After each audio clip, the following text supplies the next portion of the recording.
Here's a one little thing I would tell anybody who's looking at an incident of any kind that I think could very well change the outcome long term. Ban the word breach. Breach is the result of an investigation, and it should be determined through a regimented process.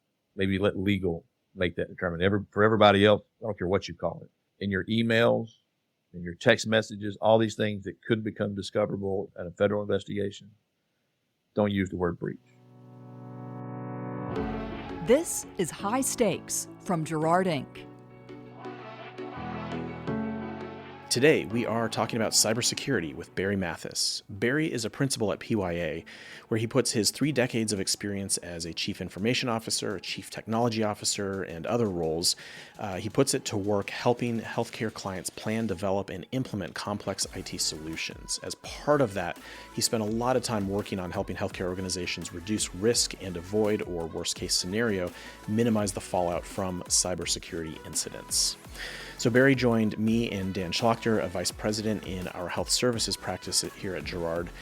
Dan is also a lead on much of our cybersecurity work.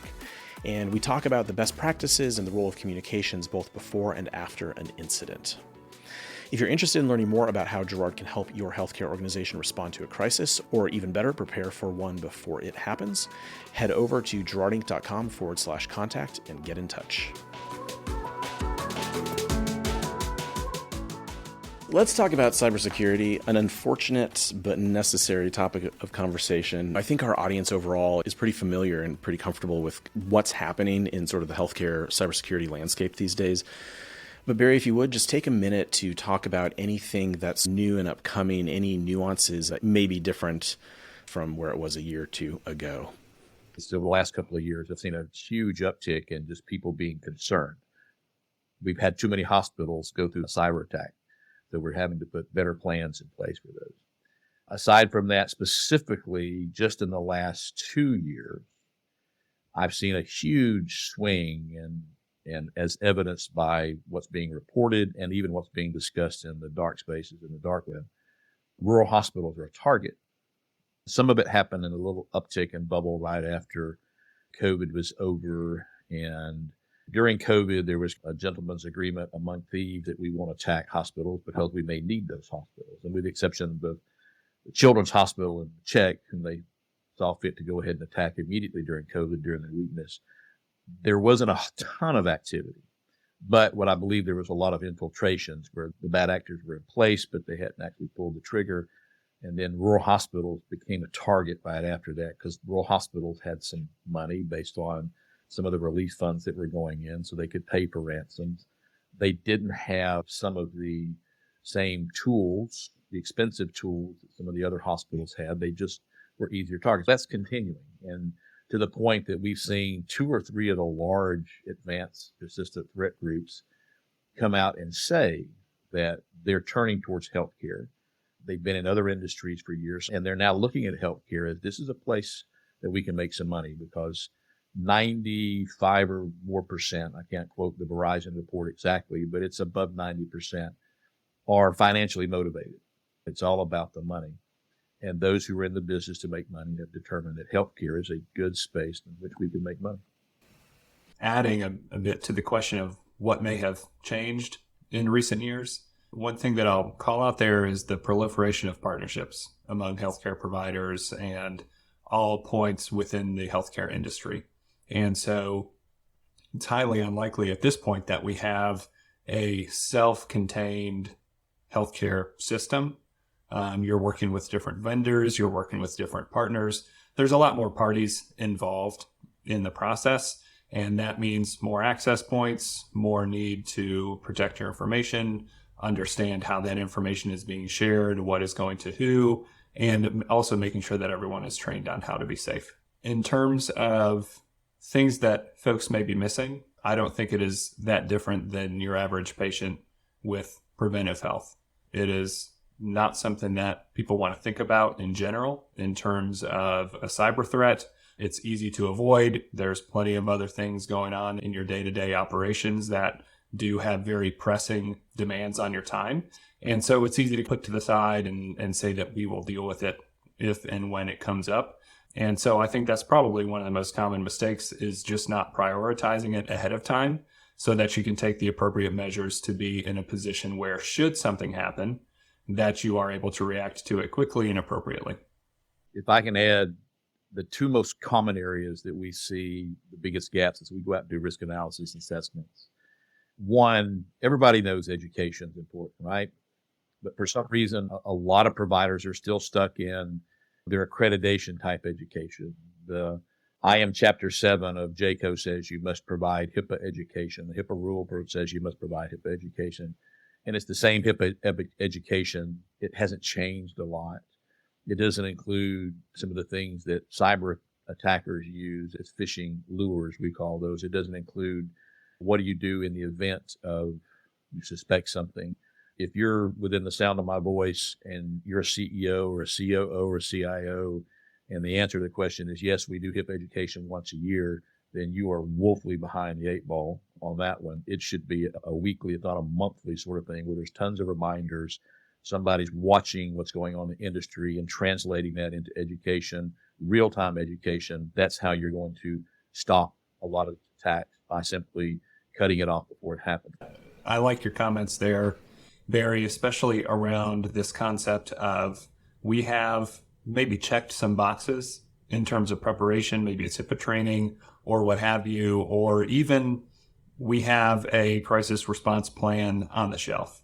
However, communications has not been engaged there to involve all of the appropriate parties in understanding that we have this plan available, and how are we putting it into practice over time such that it is normalized and built into our day-to-day, and we're all familiar with it should we need it.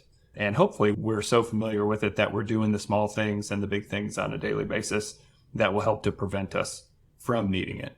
I know from the communication side, clients are always looking for content to feed your channels. You have your CEO messages, you have newsletters, you have intranets, you have all of these different channels and vehicles to share information internally.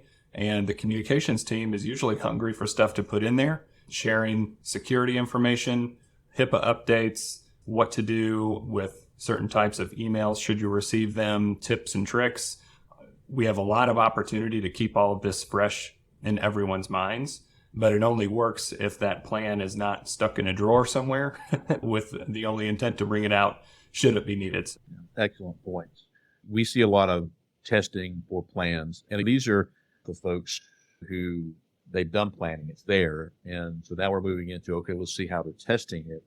And tabletop exercises are very common, either to review the documentation or participate and even facilitate.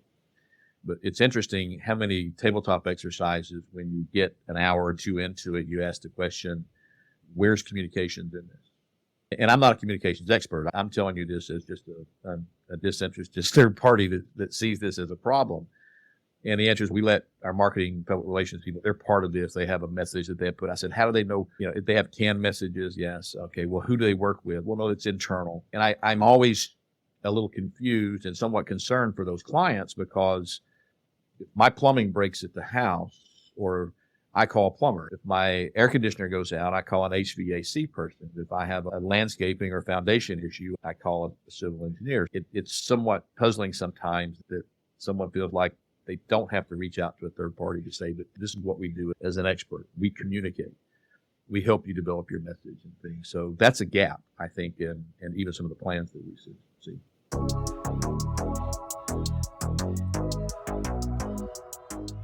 I want to use the opportunity to pivot a little bit into something that we talk a lot about at Jarrard, which is the idea of the appropriate level of transparency. And so, with the very big disclaimer and caveat that nobody here on this call is an attorney, and we're not delving into the legal issues with that, how do we think about the appropriate level of what do you say, what do you not say? When it happens, that is a massive trust-breaking moment, potentially. So how do you work through that and communicate in a way that stabilizes and potentially even repairs that trust? Dan's going to be more of an expert on this. I'll let him fill in all the caps for me. This goes back to what I just said, and that is, you don't want your CIO or your CEO, you certainly don't want anybody in the IT department determining on what message is out there. And sometimes legal needs to be there, but legal may not always be the best person or deciding what that message is, or maybe when it goes out, but they should be involved. So I think it's a team of people, but in that team, you've got to have some people who are experienced in both compliance, what you have to communicate. And the one thread that I lean on through that communication is, from a compliance standpoint, what are you allowed to do in terms of determining what your communication is versus what you must communicate. So understanding the compliance piece with legal space, but then having somebody who's experienced with communication, I think, is also key. And again, I'm saying this as a former CIO, CTO, compliance person, and auditor. I'll give you two quick stories. One where I think the mistake was made, and that is a rural hospital who had an incident, wasn't a breach. And I think afterwards, anybody who looks at it, who's professionals, would say it wasn't a breach. But they called it a breach. In their email communications, it was a breach. Even legal said, we got to deal with this breach. And on a scale of 1 to 10, it was really a 2. But because of how they handled the communication, they themselves exacerbated it to, it felt like a 10. And they had OCR and a lot of other people involved. And and from a community standpoint, it looked like it was a place falling apart, when in reality, it was just a business email compromise. The second story I'll tell you is one that was a huge breach. 600 devices, hospital didn't see a patient for weeks. But if you ask the community today, they'd say, yeah, I remember that. That was a few years ago. They just had some computer issues where the communication was handled the right way. It was never called a breach. It was called an incident. The right people, they had a war room.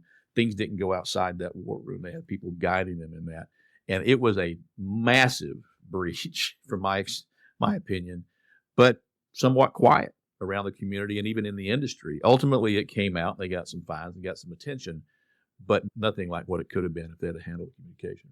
In terms of responsible transparency in these issues, and I'm glad we're covering the need to have legal counsel at the table early and for all parties to remain in lockstep coordination with them, that really is the foundation.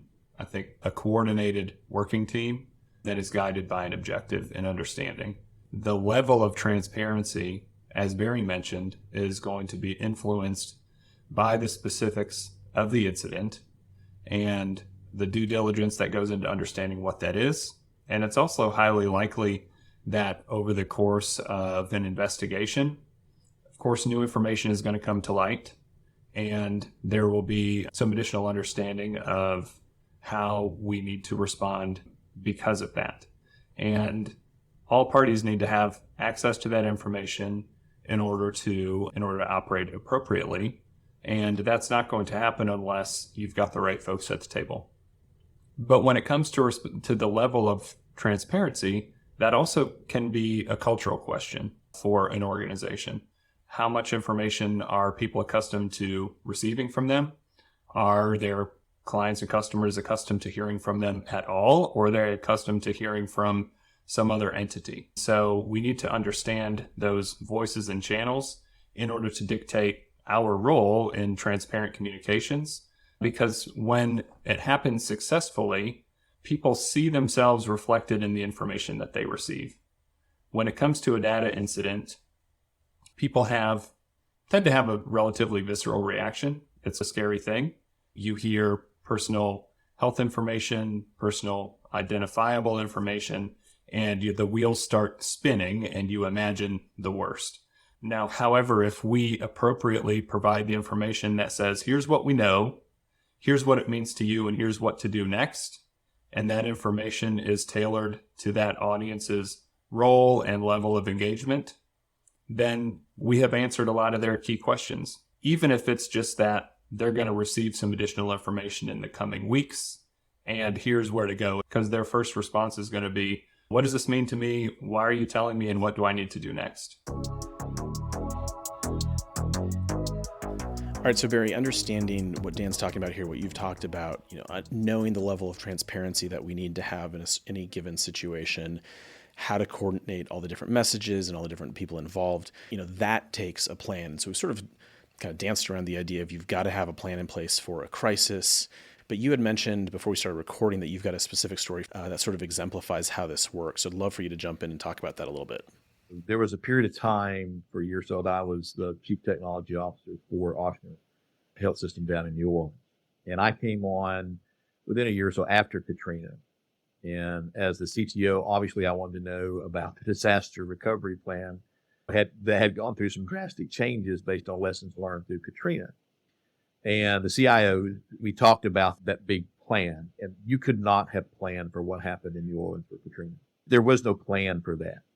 But what they learned was because they had gone through a plan and they had a disaster recovery plan, they learned things going through that plan that were absolutely instrumental in their communication amongst the other teammates as they went through.